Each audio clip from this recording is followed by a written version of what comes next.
Thank you very much, guys. Indeed, standing by with Mata, who has a lot of fans here cheering for him and had a fantastic game on Alistar. And a lot of people were looking at that bottom lane matchup of you guys versus Doublelift and Biofrost. How do you think you guys did? How do you think the lane matchup went? 마타 선수 우선 알리스타의 멋진 활약으로 승리 거둔 것을 축하드립니다. 이번 TSM과의 경기에서 많은 사람들이 이제 RNG 바텀 듀오랑 이제 TSM 바텀 듀오의 그 대결에 대해서 관심을 이제 표출하고 있었는데 어땠었나요, 경기가? 일단 첫 경기라서 좀 부담이 많이 있었는데 그래도 승리하게 돼서 좋고요. 사실 재경기를 하게 돼가지고 좀 불리하다 생각을 했는데 그래도 저희 팀 믿고 같이 게임 해가지고 저희가 이길 수 있었던 것 같아요.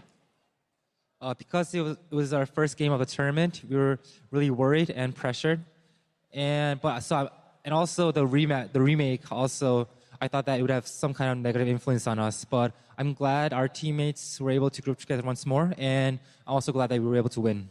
A fantastic start to Worlds for RNG. You guys didn't have the best summer split in the LPL. Rocky, not a lot of people know what to expect from you guys as a team. So can you tell us what are your expectations with RNG this World? RNG 팀이 이번 LPL 이제 썸머 시즌에는 다소 이제 좀 불안한 경기력을 보이면서 많은 팬들이 RNG 팀으로부터 이번 대회 성적을 좀 이제 예상하기 되게 어려웠었는데 지금 RNG 팀 내부적으로 이번 대회에 대해 거는 기대가 어떻게 되는지 말씀해 주세요. 사실 뭐 크게 기대는 하지 않지만 그래도 저희가 경기를 많이 하다 보면은 자신감도 많이 찾고 충분히 좋은 성적 낼 수 있을 거라 생각이 들어요. Honestly, we don't have our hopes too high, but I think as we play more games and as we progress, I think our team can get better and our players can also improve. So I think we can have a bit more hopes as the tournament progresses. Okay, well, of course, there's a lot of history in that lane. You, of course, the winner in 2014 playing against Uzi. Then how much will you guys be able to do as a duo here at Worlds? 지금 같이 바텀 듀오를 서고 있는 우지 선수는 이제 2014년에 마타 선수가 롤드컵을 우승했을 때 상대편으로서 이제 같이 있던 선수인데 같이 이제 바텀 듀오를 하면서 이제 어떤 시너지를 내고 있는지 말씀해 주세요. 일단 우지 선수가 라인전에 대해서 최고라고 생각하기 때문에 라인전에서 저도 배울 게 많아가지고 그거를 통해 가지고 저희가 팀 게임 할 때 아주 좋은 뭐라 해야 되지? 그러니까 협력 플레이를 같이 할 수 있는 것 같아요. I think Uzi has the best laning phase as an ADC in the whole world. So I'm also personally learning a lot from him. And as playing as a duo, I think we're putting in a lot of synergy, good synergy to our team, not only limit to the lane phase, but also to the entire game management and team fight as a whole. Final question. There was a lot of hype surrounding TSM, of course, because we're playing here in North America as well. Do you still see them getting out of groups? And who are the two teams advancing? 그 이제 TSM 팀이 물론 여기가 이제 미국이라는 건 점도 있지만 많은 기대를 지금 모으고 있었습니다. 대회 이전까지. 지금 경기를 해보니까 TSM 팀이 8강 진출을 할 수 있을 것 같은지 아니면 좀 더 크게 8강에 이번 지금 죽음의 조라 불리는 D조에서 어느 두 팀이 8강에 진출할 것 같은지 말씀해 주세요. 일단 한 팀은 저희 팀이 올라갔으면 좋겠고요. 그리고 나머지 한 팀은 사실 모든 16팀이 경기력이 사실 그렇게 많이 차이 난다고 생각하지 않아요. 그래가지고 아마 마지막 날까지 가봐야 순위를 쉽게 알 수 있을 것 같아요. Hopefully, our team will secure the first spot. And I think that all 16 teams here contending at Worlds, the skill gap isn't as large as before. So I think all teams have a good chance to advance to the quarterfinals. So I think I'd have to see until the last day of the group stages to see which team will advance with us. Yeah, of course, it was only the first game, but congratulations, Mata, on that victory. And he says that Jat was right all along, it seems. Let's go over to the analyst desk. Thank you very much, Shocks. RNG taking the final victory of day one. And gentlemen, I turn to you and on behalf of all NA fans, say, damn you. It's not a matter if the gap is closing, it's how far you can jump. What?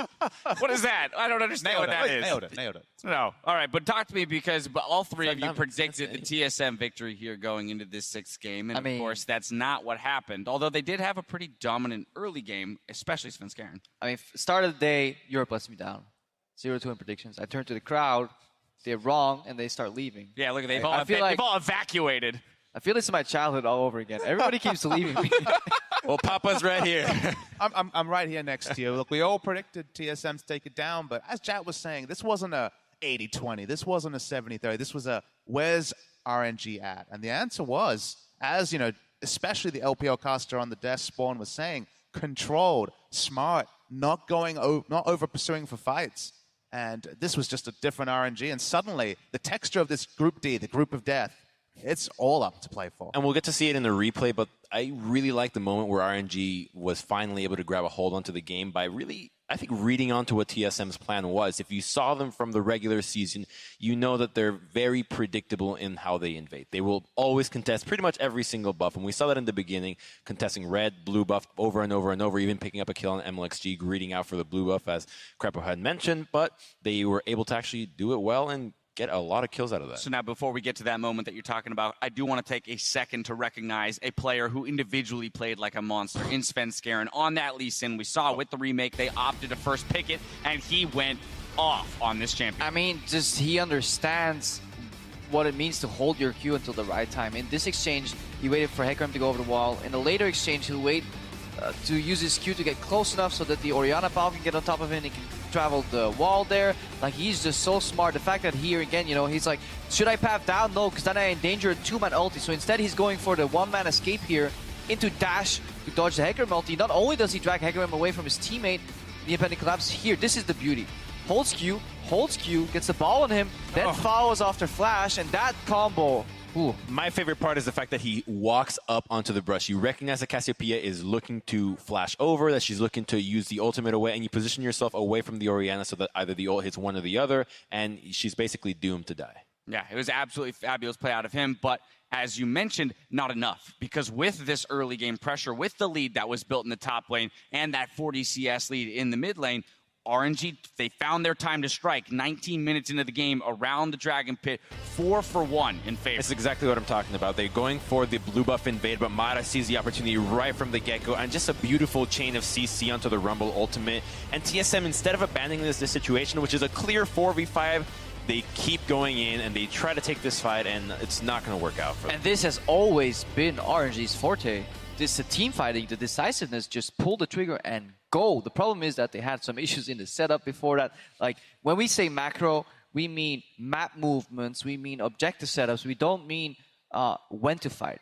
Because RNG, they're so decisive when it comes to team fighting. Like, and they can pull out leads or come back from like 5,000, 6,000, 7,000 gold deficits, and they have in the past with genius team fighting. And here they just all pulled the trigger together. The TP came in. It was marvelous. And we spent the whole EDG game kind of ragging on Mouse, right? Mouse wasn't an impressive performer. They're not the best top laner in his league either, but Looper is the best top laner in the LPL. Former world champion, but of course, he was very much the 5th member of an all-star team. When he first went over to China, Mato I'm talking about here, it was Dandy Mato putting down wards, pretty much the old story. Now he's back with Looper, and this duo always had excellent teleports. It was out of frame in that replay, but the teleport from Looper was just majestic, best teleport of the game by far, and that's what opened it up. And then the next replay we get into, then it's going to be all about. Yeah, let's push us to that. 32 minutes in, this is just where it all ends for TSM, and everything's great for RNG. Just 3 for 0. Keep your eyes out on Mata again. This guy with Flash is just such an absolute monster, and as soon as the Sivir ulti comes in, that's when you know they're happening. There's more to surprise though. cow with Watch the fact that we also get the grounded effect. So when the 3-man pole on top of the equalizer, on top of the no ability to flash out, that was majestic. Honestly, layering. it's play of dreams. You don't really think about these plays being able to be executed so well with the CC, with the layered abilities, that it's quite magical to watch these guys do it. I mean, I would have never dreamed of being able to pull something like this. Yeah, and they make it seem easy because they're playing Sivir Alistar into Jhin Nami, and if you play that matchup, I think in an even skill bot lane, Jhin Nami will smash that to pieces. You have one kind of shell in your shotgun that you have to use, which is usually the flash in lane, but Mata, he used this flash outside of lane, came back, and they still won. They completely outclassed Firefrost and Doublelift. I mean, the language you used to describe what this 2v2 lane was, the moment Alistar, remember, Alistar was the last pick into a terrible 2v2 lane phase. Not broadcast appropriate, what Crepo said. Regardless, they took the gamble, just like we've seen other players take the gamble of champions that leave lane, like the Poppy from Darshan that paid off there. The Alistar was for outside of lane. He wanted to make the plays, and he made those plays. And just Mata's Alistar, like, he can't be stated enough. Everybody's like up about it, like on the internet, like in Twitter and stuff, and saying like how great it is, but it is Like it is truly. How great is It's it? greater than, How great is it? greater than that. I can't swear because they'll fire me, but like it's effing fantastic. It's just like he understands the right moment to go for an aggressive combo where anybody else would hesitate fraction of a second, and that would lead to somebody escaping. Maybe he gets flashed. Like he is so aware of game-changing plays, and he not only does that once, twice, thrice, he does that like 5 times in this game alone. And the implication for the future match is insane because these guys picked one of the worst lanes into this and were able to perform so amazingly. Like, what do you do against this? What are they going to do with Nami? I got to jump in here, guys, because while we're talking about Mata, we might as well award him the player of the game before I let you continue talking about Mata. 1, 2, and 15 on the Alistar. 94.1% kill participation. I mean, it all started with him, with the Lee Sin flash blown, that early invade out of lane off the first back, capitalizing on the blown flashes in the mid lane. They'll have to ban the Alistar because of the implication. Of course. But I mean, think about the risk taking. Your last pick, Alistar, not good in lane. He took Ignite against a cannon. It's almost always automatic exhaust. Thunder Cow is, of course, the way he goes, the more offensive choice. It's basically all-out offense, all-out playmaking, and all-out MVP. And actually, that first blood was a pretty nice macro play from RNG itself. You saw Zhao, who he puts an aggressive pink ward, then puts a green ward into the Raptor camp, and then immediately you see MLXG come in with Mata, and they recognize that Svenskeren used the safeguard on himself. Nice and easy setup, and that's really intelligent play to set your laner, set somebody else up with your own vision, and it's hard to predict that from TSM's side. Well, NA's sweethearts in TSM suffer a defeat at the hands of RNG here on day 1. And with our first day of Worlds 2016 completed, let's take a look at how each group stands. Now, CLG and ROX are tied atop Group A. AHQ and INTZ share first place in Group C. And in Group D, Samsung Galaxy and Royal Never Give Up lead the way. Group B plays their first games of the tournament tomorrow. And that's scheduled for tomorrow. The action continues for 6 more group stage matches, kicking off at 4 p.m. Pacific, 8 a.m. Korea Standard Time. First up, see the defending champs in action for the first time at Worlds 2016 as SK Telecom T1 takes on Cloud9. Then LMS's champs, Flash Wolves, face China's IMA. So, gentlemen, that's just the first 2 of the 6 matches, but I turn to you. What perhaps is the match of the 6 that you're most looking forward to tomorrow? And we're starting the day with a showstopper. This is SKT versus C9. This is SKT Impact now. C9 Impact taking on his old team. World champions on both sides.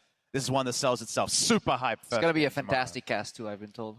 Oh, yeah? Oh, yeah? Who's Why on is it? that? Wait, who's Papa Smithy's on there. That's true. That's true. All right. Okay, well, then At least they got Papa Smithy. All right, well, yeah. Somebody's got to carry Crebo.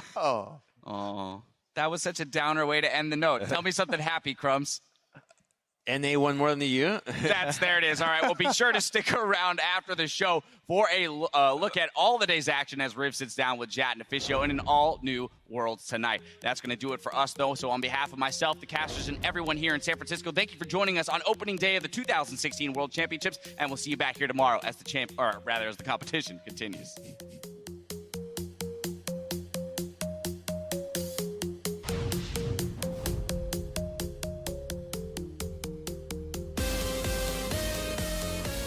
Teams stand poised to try and raise the Summoners Cup from defending champions SK Telecom T1. Ladies and gentlemen, put your hands together one more time for every region, every team, and all the players here at Worlds. We are now loading onto the Rift for Game 1 of the 2016 League of Legends World Championship. Trick spots him down to 100 HP, and Darshan gets sniped, and it's 2 kills for Counter Logic Gaming. Expect re-engages. What alive! There's the stun! Oh! 3, 2, 1, go. Let's go, boys! Good job, guys. One more attack will do it. Smurf gets himself the kill. Chased down by Peanut. And it's the last man standing. Rox's newest player, their jungler, Peanut. Kuro takes one of the other ones, and now Smurf will fall. It would have been a penta, but scumbag Kuro steals it away. We're finally at Worlds, guys, so this is our time to show up. Go for the jump off to the side, getting away from the axe, but it's going to be enough damage for Mountain. One more chop. Mazda stun, no first up. Mazda is done. Mazda is dead. Nice.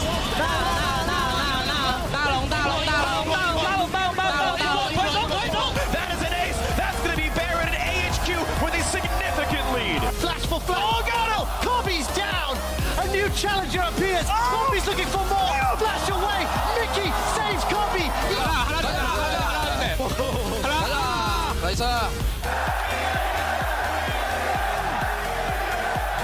forward, Sonic Wave, Dragon's Rage, Sven Skaran gets the kill.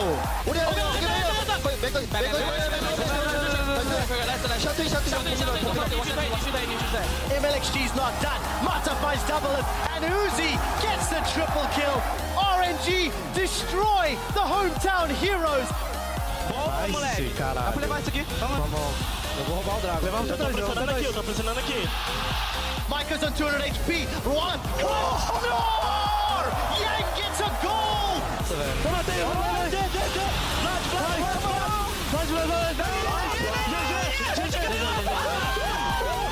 They're taking down the LPL and Brazil